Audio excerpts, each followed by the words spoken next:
fellas. We're here to see the sunrise. I think we're here to start maybe a 2 or 3 part series, something I wanted to talk about. I tell you, when it gets to be 4 or 5 in the morning, in the middle of the night, it's awfully lonely and depressing, which is not all that much different from probably a lot of people's experience, but 4 or 5 in the morning is not a great time to process. You'd be surprised maybe what sort of an encouragement it is to walk into the house, where the heck, walk somewhere. And then on top of that, go out and go for a motorcycle ride. And what's more than that, smell the mint, see the sunrise. It's a good perspective to have for a couple of different reasons. One is that it's a reminder of God's goodness and His faithfulness, and there's something distracting, I guess, about the sunrise and being out in it. Like,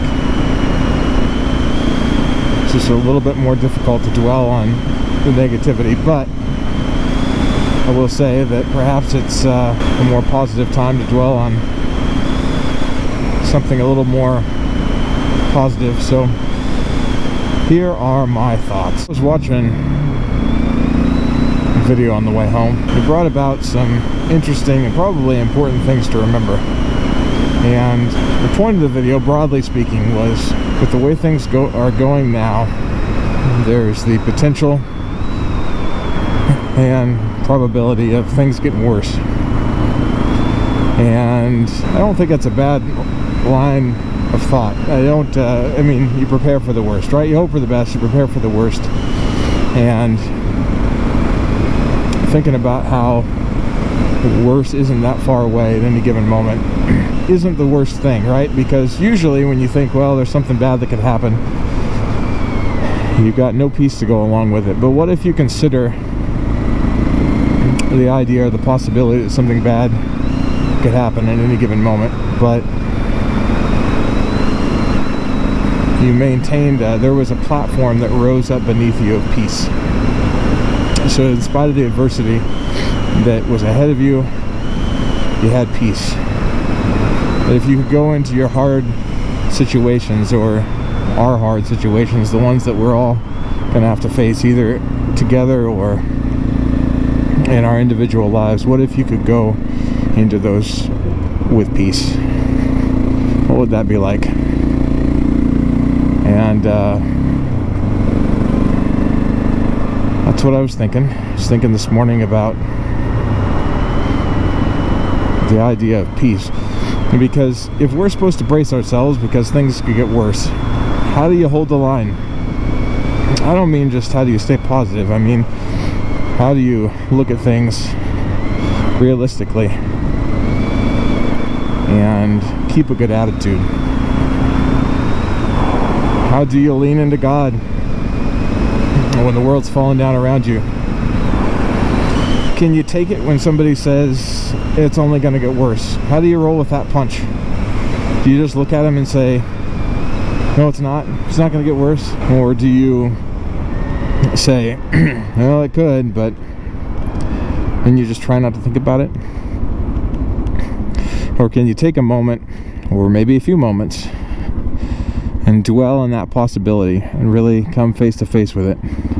Face to face with it, like the type of face to face where you're willing to contend with it and it doesn't have the formidability to master you. Because that's what I think this time is going to call for.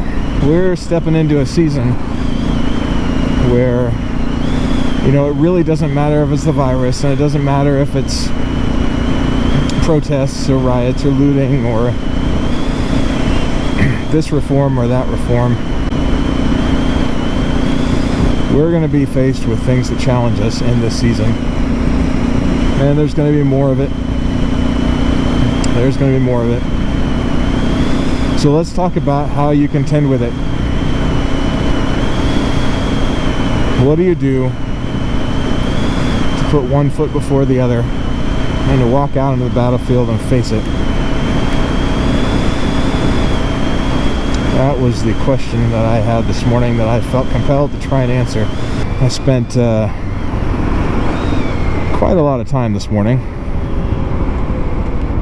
putting on all the motorcycle gear that I have accumulated over the last month and a half. So now I'm out here riding away from the sunset, which is horribly counterproductive, but I'm nearly invincible. I got all the padding, all the shielding, all the armor. If I went fast enough into that tractor, I bet you I could break it in two. Okay, well, maybe not in two. That requires a level of precision that I'm not familiar with, but in multiple pieces for sure.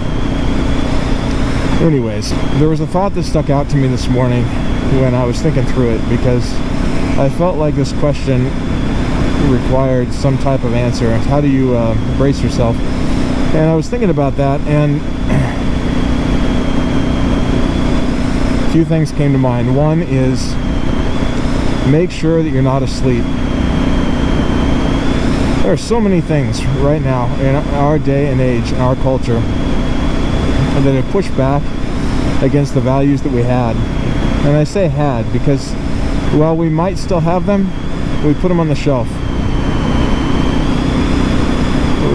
We put them just out of reach, and we look up on the shelf to remind ourselves that those are our values, but we either don't participate with them or we don't take them down in order to use them. They stay up on the shelf, and we just let them sit there as a decoration. So remember your values, but more specifically, remember what you believe. You're growing up and you come to know God. And here's the thing that I'm concerned about. One thing this culture has really encouraged is us walking away. Man, we are so encouraged to walk away. And walking away is such a trap. But I think there's a lot of people, especially young people, and they'll ask questions. In other words, they'll get to a place in their life where they're ready to ask questions, and in the words of a old and dear friend, you come face to face with a season in your life where you begin to try and own your beliefs and you own your faith, and that's when you're asking questions, and that's when you're solidifying why it is that you believe what you believe. You're stepping away from your parents, away from the mentors and the influences in your life, and you're gonna own what it is that you believe, and you're making that transition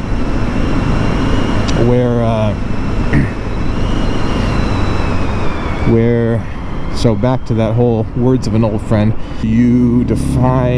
rather than you define your faith defines you. Your beliefs define you. And it's so easy in this time frame. Oh, look at that, right up the hill. Oh, it's so good. It's so easy in this time frame to take the people who have influenced you, who have encouraged you, and you'll walk away from it. Now, that can happen for different reasons. Maybe you're rebellious. Maybe you're asking the questions and nobody's giving you the proper answer. And after a short time, you walk away. And I'm telling you, I'm encouraging you, come back to that. Take the things, face the things that you asked the question of and you got a crappy answer. Revisit them.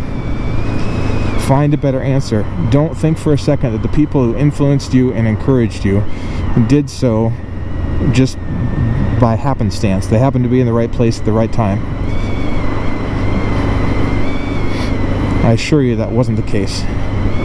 There's more significance not only to their presence in your life, but the beliefs that they held. And they only shared it with you because of a true conviction and the conclusions that they came to when they were walking through that season of life. And then they took you and their relationship with you and they thought, hey, this is significant enough that I want to pour this truth and this pursuit and the consequences thereof into the life of the person that I care about and the person that I've been lucky enough to steward a relationship with. So don't think for a second that those things that you remember from when you were a little kid, or when you were young, or when you first came to believe in God, or when you first came to stepping into your faith, don't underestimate the importance of what you were told. And if you find that what you were told wasn't satisfactory, Go back.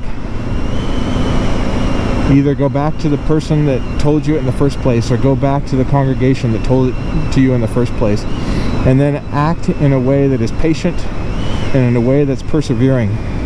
There's the sun. Oh, I can't see again. This is exciting. Act in a way that is persevering, that is reciprocal of the patience and the time and effort and the love that they poured in to their relationship with you. Expend that energy in the search for the truth. That's the proper response. That's the proper response to everything that they poured into your life. You have the capacity to fortify yourself. Do it now. Do it while things are a little bad, or a little miserable, or a little bit uncertain, so that when and if things get harder, you have that platform to stand on. You have that peace that rises up beneath you. Of all the things that God has personally spoken to your heart and then reassured you of, that's what you need to do. This is your time to take a step back and fortify yourself so that you are a strong anchor that other people will reach out for in their own times of need, and you'll be able to grasp hold of them and keep them from being swept away. So that was one big thing that I wanted to say. So revisit your questions and patiently pursue an answer, and petition God for that answer, for that peace. Take the things that were at a distance to you and pursue reconciliation. Don't think that your time isn't limited, and don't think that it's a lost cause. So your time's limited, and it's not a lost cause.